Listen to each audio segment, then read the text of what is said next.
সবাইকে আমন্ত্রণ। Clemon beyond the গ্যালারিতে হাজির হয়ে গেছে আমি রেজওয়ানুজ্জামান। আর আজকে আমাদের সঙ্গে অতিথি হয়ে এসেছেন ওয়ান অ্যান্ড অনলি আতর আলী খান, বাংলাদেশের সাবেক ক্রিকেটার এবং বর্তমানে ধারাভাষ্য দিয়ে বিশ্ব মাতিয়ে চলেছেন বাংলায় এবং ইংরেজিতে। স্বাগত জানাচ্ছি আপনাকে। ধন্যবাদ। শুনছিলেন দেশ বিদেশের খেলার সবশেষ খবরগুলো। আমরা আজকেও কথা বলতে চাই বিপিএল নিয়ে। বিপিএল এর ধারাভাষ্য নিয়মিত দিয়ে চলেছেন আতর আলী খান এবং মাঠের সব ঘটনাগুলো তার জানা এবং দেখা। আমরা আলোচনা সমালোচনার বিপিএল নিয়ে কথা বলবো। আপনারাও চাইলে অংশ নিতে পারেন, আতর আলী খানকে যে কোনো প্রশ্ন করতে পারেন। ফোন করতে হবে স্ক্রিনে দেখানো নম্বরগুলোতে। আতর আলী খান, প্রথমেই স্বাগত জানাচ্ছি আরও একবার। এবং কেমন দেখছেন বিপিএল মাঠে থেকে? মাঠের খেলাগুলো কেমন হচ্ছে? মাঠের বাইরে অনেক ধরনের আলোচনা সমালোচনা আছে। আলহামদুলিল্লাহ, খুব ভালো দেখছি রেজওয়ান। আমরা একটা টুর্নামেন্টে সাকসেসের পিছনে দুই তিনটা জিনিস কাজ করে। হ্যাঁ, টিমের পারফরমেন্স, প্লেয়ারদের পারফরমেন্স তো সব সময় থাকবে, কিন্তু তার ছাড়া গত বছর 2-1-3 আমরা কিন্তু এই ধরনের দর্শক দেখি নাই। একদম শুরু প্রথম কথা, ঢাকাতে প্রথম লেগ হলো, তারপর আমরা চলে গেলাম সিলেটে গেলাম। সিলেটে একই জ্যামপ্যাক স্টেডিয়াম, এবং চট্টগ্রামে গেলাম জ্যামপ্যাক স্টেডিয়াম, আবার ঢাকা আসলাম আবার। তো এই দিক থেকে কিন্তু আমার চোখে এবং অনেক মানুষের সাথে আলোচনা করার পরে মনে হয় অবশ্যই আমাদেরকে অ্যাকসেপ্ট করতে হবে কি না, এইবার বিপিএলটা দর্শকের ক্ষেত্রে নাম্বার 1। আমরা এত বিশাল দর্শক দেখি না, এই পরিমাণে দর্শক আমরা দেখি নাই, কোনোদিন দেখি নাই আমরা। আর এই যে 3টা ভেন্যুতে একই ধরনের দর্শক দেখবো, অসাধারণ একটা ব্যাপার টুর্নামেন্টের জন্য। দ্বিতীয় কথা হচ্ছে, আমাদের পিচ নিয়ে নানান রকমের আলোচনা আমরা শুনেছি। আমরা যদি বিপিএল এর পিছনের দিকে তাকাই, তাহলে স্পেশালি স্পেশালি মিরপুর আমরা বলতে পারি। কিন্তু এবার পিচের কারণের জন্য কিন্তু আমরা কিন্তু বড় রান দেখতে পাচ্ছি, which is also very good for the tournament. এইবার প্রথমবারে 13 বার 200 or more স্কোর করেছি, যেটা এখন পর্যন্ত বিপিএল হিস্ট্রিতে হয়নি। তো আমরা কিন্তু এই জিনিসগুলো যদি নিয়ে আগাই, তাহলে অবশ্যই it has been so far আলহামদুলিল্লাহ আ ভেরি সাকসেসফুল টুর্নামেন্ট। এটা আমরা অস্বীকার করতে পারবো না। আচ্ছা, আপনি বললেন মানুষ এসছে, দর্শক এসছে, 200+ ইনিংস হয়েছে, সেগুলো এক অর্থে অবশ্যই সাফল্যের প্রমাণ রাখে। কিন্তু কোয়ালিটি অফ ক্রিকেট কেমন হয়েছে সেটা যদি আপনাকে জিজ্ঞেস করি? I think it's pretty decent quality, because আমরা যদি মনে করি যে আমাদের আসলে প্লেয়ার, হাউ ডু ইউ জাজ কোয়ালিটি অফ দ্য, মানে কোয়ালিটি, খেলার কোয়ালিটি কীভাবে আমরা জাজ করি প্লেয়াররা বিদেশ থেকে কে প্লেয়ার আসছেন, এবং আমাদের দেশের খেলোয়াড়রা তাদের বিরুদ্ধে কিভাবে কাজ করেছেন as a bowler, as a batter. আমার মনে হয় এই উইন্ডোটা, যেটা বা বাংলাদেশ প্রিমিয়ার লিগের উইন্ডোটা, এটা যদি ভবিষ্যতে আরেকটু গুছাইতে পারি আমরা, তাহলে অন্য প্লেয়াররা অ্যাভেলেবেল হতে পারে। কিন্তু আমরা যখন আমাদের সময় এই সিজনটা, এই সময় কিন্তু বেশ কয়েকটা লিগ চলছে সাথে, বিগ ব্যাশ লিগ হলো, IL T20 হলো, SA T20 হলো। তো সেই কারণে আমরা হয়তোবা বিগ নেমসকে দেখতে পারি না। লাস্ট খেলায় আমরা দেখেছি রংপুর রাইডার্স হঠাৎ করে চমক দেখালো, কিন্তু কাজ হলো না, রাইট? তারপরে কিন্তু quality is, I think it's pretty good quality. আমরা কিন্তু কোয়ালিটি ক্রিকেট দেখছি। আমরা যদি জাজমেন্টটা হচ্ছে ওই যে 200-র উপরে রান দেখছি, তার মানে কিছু একটা ভালো করছে। 8টা 100 দেখেছি, যার মধ্যে 4টা আমাদের ঘরোয়া মানে লোকাল ক্রিকেটাররা করেছেন। অ্যান্ড আমরা যদি বোলিংয়ের ক্ষেত্রে দেখি, তাহলে বেস্ট বোলিং ফিগার হচ্ছে তাসকিন আহমেদের, 7 উইকেটে 19 রানে। তো সব দিক দিয়ে কিন্তু মনে হচ্ছে কি আমাদের খেলাধুলা, দর্শক, pitch, outfield, I think top notch, আমি মনে করি। That is my personal opinion. অবশ্যই, এবং একদিকে একটু স্যাক্রিফাইস করলে আরেকদিকে ভালো হয়, সেটার প্রমাণ যে টপ কোয়ালিটি বিদেশি না আসাতে লোকাল প্লেয়াররা কিন্তু একটু ফ্লারিশ করার সুযোগ পেয়েছে, এবং সেটার প্রমাণ দুই বোলিং ব্যাটিং দুই জায়গাতেই আমরা দেখছি। টপ 5-এ 4 জন বাংলাদেশি ব্যাটার, আমি এটা বিপিএল হিস্ট্রিতে কখনো হয়নি আমার মনে হয় না। এবং কারা প্রথমে মোহাম্মদ নাইম শেখ করেছেন কত 492 রান, তারপরে করেছেন তানজিদ হাসান তামিম 485 রান, তারপরে করেছে বিজয় 392 রান, জাকির হাসান করেছেন আবার 379 run, Liton Das out of form 368 run. So I still feel that he's a little bit unlucky not to be in the Champions Trophy. আমার ক্ষেত্রে he should be there because of form is temporary, class is permanent, আমি সবসময় মনে করি। তো এই ক্ষেত্রে যদি আমরা দেখি, এবং মোস্ট সিক্সেস, এই 4 ছক্কার খেলা, তো টি-20 খেলা কিন্তু 4 ছক্কার খেলা, জি জি, মোস্ট সিক্সেস তানজিদ হাসান তামিম 36টা, ইনক্রেডিবল। এবং এই এই এই ফর্মটা ধরে রাখার, এবং এই ফর্মের কাজ, মানে আরেকটা, একটা 100 আছে, একটা 90 আছে, দুইটা 50 আছে, ইফ হি কন্টিনিউস, বিকজ আমি মনে করি Tanzid Hasan Tamim specially big prospect for Bangladesh, বিশাল একটা প্রসপেক্ট। এবং আশা করব যে যদি ধারাবাহিক হিসাবে তারা নিজের এই ব্যাটিংটা ধরে রাখতে পারলে, এটা বাংলাদেশ টিমের জন্য প্লাস পয়েন্ট, বিকজ আমরা টপ অর্ডারে স্ট্রাগল করছি। আমাদের বোলিং কিন্তু দারুণ, কিন্তু দুর্দান্ত বোলিং অ্যাটাক এখন আমাদের, পেস বলে, স্পিন বলে, ডেঞ্জারাস বোলিং অ্যাটাক, কিন্তু আমাদের স্ট্রাগলটাই হচ্ছে ব্যাটিংয়ে। তো এই ব্যাটিং ফর্মটা যদি আমরা ইন্টারন্যাশনাল ম্যাচে নিয়ে যেতে পারলে, তাহলে আলহামদুলিল্লাহ, এর চেয়ে ভালো আর কিছু নয়। তানজিদ হাসান তামিম কিংবা নাইম শেখের যে ব্যাটিং রান যেগুলো বলছিলেন, অপোনেন্ট বোলার যাদেরকে ফেস করেছেন, সেটাও কি আপনার মনে হয় যে কোয়ালিটি ছিল, মানে তাদেরকে ফেস করে? অবশ্যই অবশ্যই। দেখো, আমরা বিশাল নাম হয়তো বা না দেখি নাই, বাট যারাই খেলতে আসছেন এবং যারা লোকাল প্লেয়ার আছে, মানে তাসকিনের বিরুদ্ধে যদি রান করতে পারো, তার মানে কিছু একটা তো, মানে কিছু একটা তো ভালো করেছে না আমাদের দেশি প্লেয়ার। খালিদ আহমদও কিন্তু উইকেট নিচ্ছে, সেটা কিন্তু আমাদের জন্য ভালো। আবু হায়দার রনি অনেক সময় অনেক দিন থেকে আমরা নাম, মানে সামনে আসি নাই। মৃত্যুঞ্জয় চৌধুরী, তানজিব হাসান সাকিব, তারা কিন্তু সবাই কিন্তু উইকেট নিচ্ছে। এবং এখানে পিচের একটা ব্যাপার আছে, সেটা আমাদের মাননীয় দর্শকরা এবং যারা ক্রিকেট লাভার আছেন, ক্রিকেট ফ্রেটার্নিটি, এটা বুঝতে হবে কি আসলে কিন্তু ইজি ব্যাটিং না। প্রথম 6 ওভার যেটা পাওয়ার প্লে, তখন কিন্তু নতুন বলে কিন্তু বেশ ভালো বল ঘুরছে এবং বাউন্স করছে। ওইখানে কিন্তু একটু কষ্ট করে মানে সার্ভাইভ করতে হচ্ছে। যখন সেট হয়ে যাচ্ছে ব্যাটার, তখন কিন্তু রান করতে পারছে। তো চ্যালেঞ্জ কিন্তু প্রথম 6 ওভারে কিন্তু বেশ কয়েকটা দল কিন্তু ধরো 3টা থেকে 4টা 5টা উইকেট কিন্তু এড়িয়েছে, লস দোজ। সো ওইদিকে কোয়ালিটি আমার মনে হয় না, মানে লো কোয়ালিটি বোলিংয়ের ক্ষেত্রে ওই জন্য ভালো পিচ আছে, ভালো বোলিং হচ্ছে, আমরা ভালো ব্যাটিং করে সার্ভাইভ করে রান করছি, আমি মনে হয় তাই সেটাই মনে হচ্ছে। এবং শেষ দিকে কিন্তু আপনি বলছিলেন যে রংপুর বেশ কয়েকজন বিদেশি তারকা এনেছে, খুলনা এনেছে, আমরা জানি যে বরিশালও জিমি নিশামকে নিয়ে এসছে, খুলনায় সিমরান হেটমায়ার, জেসন হোল্ডার, তারা এসছেন। লাস্টের দিকে কি একটু অ্যাট্রাকশনটা বাড়ছে কিনা প্লে অফের দিকে? যখন অ্যাট্রাকশন বাড়ছে, তো অবশ্যই অ্যাট্রাকশন বাড়ছে, কিন্তু তার সাথে এটা মনে রাখতে হবে যে এখন প্রতিটা দল চিন্তা করছে আমাদের কিভাবে আমরা জয় করতে পারি। তামিম ইকবালের দলটা দ্বিতীয়বার ব্যাক টু ব্যাক ফাইনালে পৌঁছে গেছে। খুলনা এবং চিটাগং কিংস লড়াই করবে আগামীকালকে সেকেন্ড কোয়ালিফায়ারে।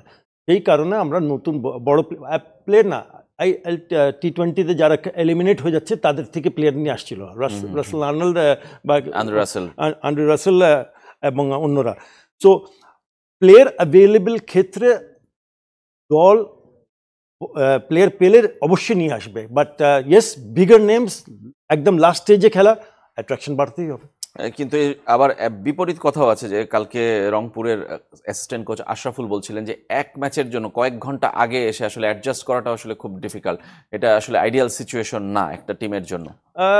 দেখো, আমি একটা জিনিস মনে রাখতে হবে যে যে প্লেয়ার আসছে এই ঘন্টা, ওই মানে টাইম ফ্রেমের কারণে, খেলার কারণে, ব্যস্ততার কারণে পৌঁছাতে পারছে না, সকালে এসে অল প্রফেশনাল ক্রিকেটার্স, হ্যাঁ, উই অল প্রফেশনাল। আমরা কেন আসছি? আমরা কিন্তু পারফর্ম করতেই আসবো। আমি যদি খেলোয়াড় হই আর আমাকে যদি সুযোগ দেয়, আমি যদি আজকে খেলার পরে আমাকে কালকে 6 ঘন্টা সফর করে আমার একটা ম্যাচ খেলতে হবে, তাহলে mentally I am very strong. আমি জানি কি আমি এটা আগে করেছি এবং এটা করতে রাজি আছি। হ্যাঁ, হয়তোবা আমার কাছের থেকে রান নাও পেতে পারেন, উইকেট নাও পেতে পারেন, কিন্তু পেতে হতে পারে, হতে পারি। তো I don't think it should matter that lot, but হ্যাঁ, একটা দুইটা গ্যাপ থাকলে ইউ উইল কাম। আর টিমের সাথে একটু মিশতে পারলে, প্লেয়ারকে চেনার জন্যে এবং কী মেন্টালিটি, কী চিন্তাভাবনা করছে, সেটা কিন্তু সময়টা আর একটু বেশি পেত। সেই কারণে ক্ষেত্রে হয়তোবা 1-2 দিন আগে হয়তোবা কাজ হতে পারতো। টুর্নামেন্টের যদি এবার একটা ভিন্ন পরিস্থিতিতে টুর্নামেন্ট হয়েছে, আপনি বলছিলেন যে একবার যে একটু টাইম লাইনটা একটু চেঞ্জ করতে পারলে হয়তোবা কোয়ালিটি ভালো হতো। তামিম ইকবাল বলেছেন যে নভেম্বর ডিসেম্বরে যদি হয়, সেক্ষেত্রে আইএল টি-20 এবং এসএ টি-20কে ক্ল্যাশ করা থেকে একটু বিরত রাখা যাবে। দেখো, বাংলাদেশ ক্রিকেট বোর্ডের চিন্তা ধারণা এই টুর্নামেন্ট দেখে মনে হচ্ছে কি তারা একটু ভিন্ন দিক দিয়ে মানে চিন্তা ভাবনা করছেন এনারা। পিচ ভালো হতে হবে, রান আমরা বেশি দেখতে চাই, আমরা দর্শকদেরকে বড় পরিমাণে আসতে দেখতে চাই, কিন্তু একটা উইন্ডো খুঁজে নিতে হবে আমাদেরকে, যেটা তামিম বলেছে, উইন্ডো যদি আমরা খুঁজে নিতে পারি যেখানে অন্য টি-20 টুর্নামেন্টের সাথে আমরা যদি ক্ল্যাশ না করি, তাহলে দেখবে কি all big star will come. And আমাদের আগে আমরা দেখেছি না, AB de Villiers, Brendon McCullum, Sunil Narine, everybody came and played. তো আমার কথা হচ্ছে কি আমরা কি ওই উইন্ডোটা বের করতে পারবো কি পারবো না, বিকজ আমাদের ইন্টারন্যাশনাল কমিটমেন্টও কিন্তু এইবার কিন্তু আমরা সবচেয়ে বেশি খেলা খেলবো এই এফটিপিতে, we will play more matches than anybody else. তো এই উইন্ডো বের করাও কিন্তু সহজ না। আমরা ডোমেস্টিক কম্পিটিশনও চাই, আমরা এনসিএলও দেখতে চাই, আমরা টি-20 ক্রিকেটও দেখতে চাই, আমরা ইন্টারন্যাশনাল ম্যাচে সবাইকে অ্যাভেলেবিলিটি দেখতে চাই। Way do you find the window? আর ওই উইন্ডোটা ফাইন্ড করে you needs a number of days, 10-12 দিন 20 দিনে হবে না, কিন্তু খেলা কিন্তু মাসখানিকের উপর হয়ে যাচ্ছে। So it's a big responsibility, but hopefully possible, ভবিষ্যতে আমরা হয়তো এটা দেখতে পারবো। এমনিতে 7 দলের বিপিএল কি আপনার মনে হয় একটু ওভাররেটেড? মানে আমাদের player of number of players, quality of franchise quality সব মিলে কি 7 দল কি বেশি নাকি? বেশি মনে হয়, আমার মনে হয় না বেশি, I don't think so, but 6 দল হলেও ভালো। I mean, I don't have any problem on that too. আমার কথা হচ্ছে কি যত বেশি দল হচ্ছে, কোয়ালিটি দিক দিয়ে প্লেয়ার আপনারা চিন্তা ভাবনা করবেন, কিন্তু আপনাকে এটাও মনে রাখতে হবে কি যারা লোকাল প্লেয়াররা আছেন তারা কম, দল যদি ছোট হয়ে যায় তাহলে ওই সুযোগটা পাচ্ছে না। 7 নম্বর দলে যারা প্লেয়ার, এক্সট্রা প্লেয়ার পাচ্ছেন, যারা দলের সাথে আছেন, 6টা যদি দল হয় তাহলে ওই এক্সট্রা প্লেয়ার কোথায় যাবে সেটাও নিয়েও একটু চিন্তা ভাবনা করতে হবে। আবার একদিকে বরিশাল, রংপুর, খুলনার মতো যারা প্রফেশনাল টিম চালাচ্ছে, বিপরীতে সিলেট, ঢাকা কিংবা রাজশাহীর মতো যারা দুর্বল দল, এই ডিফারেন্সটাও আসলে অনেক বড়। এটা নিয়েও আপনার সাথে একটু কথা বলতে চাই। আতহার আলী খান একটা ছোট্ট বিরতি থেকে ফিরে আসার পর ক্লেমন বিয়ন্ড দ্য গ্যালারিতে আমাদের সঙ্গেই থাকবেন।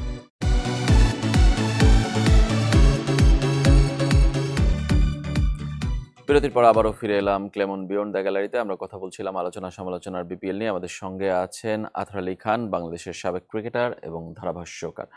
বিরতির আগে আতহার ভাই প্রশ্ন রেখেছিলাম যে বরিশাল, রংপুর একদিকে, সিলেট, ঢাকা, রাজশাহীকে যদি আরেকদিকে রাখেন, এই শক্তির ব্যবধান কিংবা দলের প্লেয়ারদের মানের ব্যবধান, এটা আসলে বিপিএল কে কতটা আকর্ষণীয় করছে? 2-3টা দল আগেই কি প্রেডিক্টেড কিনা যে এই প্লে অফে খেলে ফেলবে? বরিশালকে টুর্নামেন্ট শুরুর আগেই ধারণা করা হয়েছিল যে তারা ফাইনালের কাছাকাছি যাবে। আমার যতটুকু মনে আছে, আমি বরিশাল, ফরচুন বরিশাল মনে হয় সবচেয়ে বেশি প্লেয়ার রেজিস্টার্ড করা হয়েছে, এবং এ গ্রেডের প্লেয়ারও সবচেয়ে বেশি তারা নিয়েছেন। এবং কারণটা হচ্ছে বিকজ এখানে দায়িত্বটা হচ্ছে তামিম ইকবালের দায়িত্ব যখন দেওয়া হয়েছে, সে বলে ঠিক আছে, আমার দলটা আমাকে দায়িত্ব দিলে আমাকে আর কিছু বলতে পারবেন না, আমার এই প্লেয়ার লাগবে, অ্যাভেলেবেল থাকলে খেলবেন, না থাকলে আমরা আরেকটা, তার কাছে অপশনও ছিল।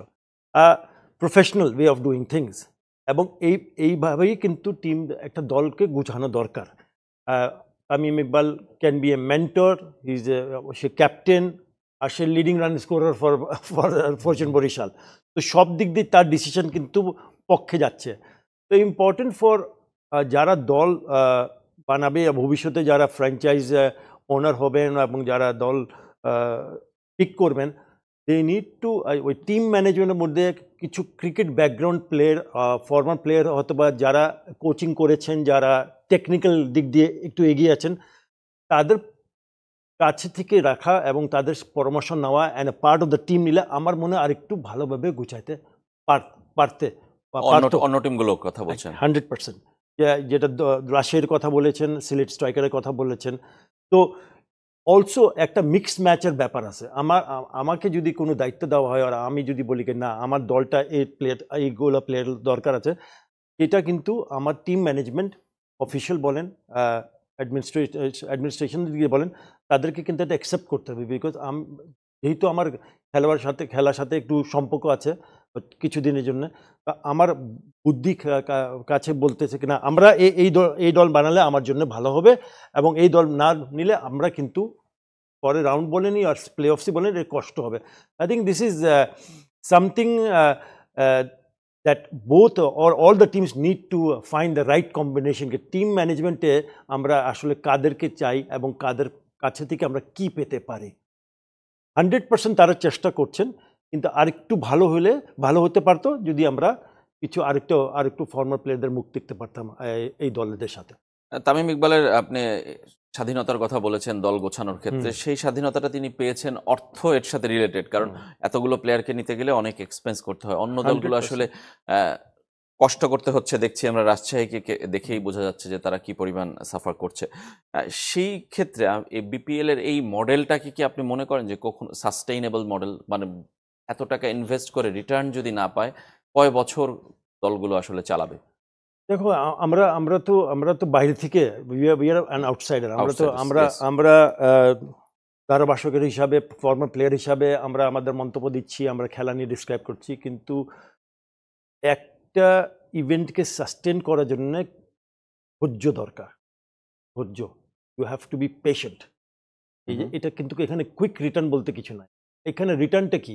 রিটার্নটা হচ্ছে যদি টিম জয়লাভ করবে তাহলে একটা প্রাইজ মানি আর একটা সম্মানিত একটা কিছু আপনাদের কাছে মানে প্লেয়ার এবং টিম পাচ্ছেন। কিন্তু আমরা যদি আইপিএলের দিকে দেখি, আইপিএলে কত বছর, অনেক বছর হয়ে গেল তো, অনেক বছর পরেই কিন্তু তারা কিন্তু বোর্ডের মাধ্যমে কিছু টেক কেয়ার করছে, ফাইন্যান্সিয়ালি কিছু হেল্প পাচ্ছে, ওদের টিকেটের ক্ষেত্রে হোক, কোনো অন্য দিক দিয়ে হোক, কিছু একটা হেল্প পাচ্ছে। তো to be able to sustain this, আমাকে মনে করে you have to do this on a regular basis. প্রতি বছর তো আমাদের এটা করতে হবে, বিকজ এটা আমাদের প্রাইড, এটা আমাদের নিজস্ব বিপিএল, এটা আমাদের T20 franchise, one of the biggest tournament আমাদের। তো আমরা যদি সাস্টেন করতে পারি, আর যদি নেগেটিভগুলো, যেটা নেগেটিভ একটা সার্কেল যেখানে আমরা শুনি, অনেক কিছু নানান রকম কথা শুনি, ওটা যদি কমাই দিতে পারলে তাহলে আপনি সাস্টেন করতে পারবেন। বিকজ আপনাকে এই টুর্নামেন্টকে how to make it attractive. বড় প্লেয়ার আসতে পারে, ভালো কথা, নেগেটিভ কমে গেল, ভালো কথা, রান হচ্ছে, উইকেট নিচ্ছে, লোকাল প্লেয়ার ভালো পারফরমেন্স করছে, পিচের ব্যাপার আমরা কথা বলেছি, ক্রাউডের কথা বলেছি, উইন্ডো যদি আমরা বের করে নিতে পারি তাহলে অবশ্যই সাস্টেনেবল। বিকজ আমরা যদি এই টুর্নামেন্টকে সাকসেসফুল করতে পারি তাহলে আরও অনেকজন ইন্টারেস্টেড থাকবে কি না আমিও এই বিপিএল সাথে জড়িত হতে চাই, as a team owner, as a sponsor, নানান উইন্ডো আছে যেখানে তারা একসাথে হতে পারে। I think very much possible, এবং আরও ভালো দরকার, আরও ভালো ডিরেকশন যাওয়া দরকার। শেষের দিকে চলে এসেছি, একটু জানতে চাই যে 3টা দল টিকে আছে টুর্নামেন্টে, বরিশাল কি আপনার দৃষ্টিতে 1 নম্বর চ্যাম্পিয়ন কন্টেন্ডার নাকি? দেখো রিজওয়ান, T20 ক্রিকেটে কিচ্ছু মানে বলার কঠিন, বাট হ্যাঁ, ওয়ান অফ দ্য ফেভারিটস হতে হবে, বিকজ তারা অলরেডি ফাইনালে আছেন, রাইট? এবং Khulna more than capable of going to the final, আর চিরওয়াং কিংসও। এবং যেই দলই যাক, এই দুইয়ের দল যখন যে কোনো একটা দল গিয়েই তো ফাইনালে উঠবে, এখানে কিন্তু যে কোনো দলের কিন্তু সুযোগ বেশি থাকবে। ভালো মানে ভালো খেললে রেজাল্ট পক্ষে, আপনাদের পক্ষে, না খেললে অন্য দলের পক্ষে। বাট যেই কনফিডেন্স লেভেল দেখেছি এবং যেইভাবে বরিশাল এগিয়েছেন, তার সাথে আমাকে কিন্তু খুলনা টাইগার্সের কথা বলতে হচ্ছে, বিকজ তারাও কিন্তু মানে একদম লাস্ট স্টেজে ছিল, না জিতলে কিন্তু আর কোয়ালিফাই করতে পারছে না, দুটো ম্যাচ ওখান থেকে কিন্তু জিততেছে এবং আগাচ্ছে। সো তাদের মাইন্ডসেটটা আমার মনে একটু different, but anybody's game, anybody's. তার মানে কি, মানে বিপিএল এর একটা রেসিপিটা কি খুব ক্লিয়ার, যে তামিম ইকবালের দল যেভাবে টিম করেছে, মানে এই পর্যায়ে যাওয়ার জন্য আসলে এইভাবেই সম্ভব? অবশ্যই দল ভালো, পারফরমেন্স ভালো করছেন, এবং ভালো প্লেয়ার নিয়েছেন ওনারা, এবং কোনো আমার মনে হয় না তাকে কোনো বাধা দেওয়া হয়েছে কি না তামিম এটা করেন না, এটা করেন না। কিন্তু আমার মনে হয় তামিম ভেরি ওপেনলি টিম দল, তামিমের দলে কিন্তু মুশফিক মাহমুদুল্লাহ সবাই আছেন, এবং তাওহিদ হৃদয়ও আছেন, সিনিয়র ক্রিকেটারদের কথা বলছিলাম। এবং এই ধরনের দলটা করতে যখনই করেছেন, প্রথমের দিকে তো আমরা মনে করেছি কি না একটা শক্তিশালী দল, কিন্তু মাঝখানে কয়েকটা ম্যাচ হেরেছে, কিন্তু রংপুরের সাথে দুটা হেরেছে, একটা না দুটা হেরেছে। সো ইটস ইম্পর্টেন্ট, আপনাদের বিশ্বাসটা থাকতে হবে কি আপনি যাকে দায়িত্ব দিয়েছেন এই দায়িত্ব, ওটার উপরে বিশ্বাস রাখতে হবে কি না আমরা এই দলটা কিন্তু আমাদের দলকে এগিয়ে নিয়ে যাবে, এই কয়েকটা প্লেয়ার আমাদেরকে এগিয়ে নিয়ে যাবে। Important to take lessons from that. অন্য অন্য দলের কিন্তু চিন্তাভাবনা করা দরকার কিনা আসলে কেন বরিশাল দ্বিতীয়বারে ব্যাক টু ব্যাক ফাইনাল খেলতে যাচ্ছে। একদমই শেষ প্রশ্ন, যে এই মাঠের ক্রিকেট নিয়ে আমরা অনেক আলোচনা করলাম, মাঠের বাইরে নানা ঘটনায় বিপিএল সমালোচিত, এগুলো কি আপনাকে শুনতে হয় কিনা, কিংবা কমেন্ট্রি করতে গেলে, কিংবা অন্য বিদেশি কমেন্টেটরদের কাছ থেকে এই ফেসটা করতে হয় কিনা?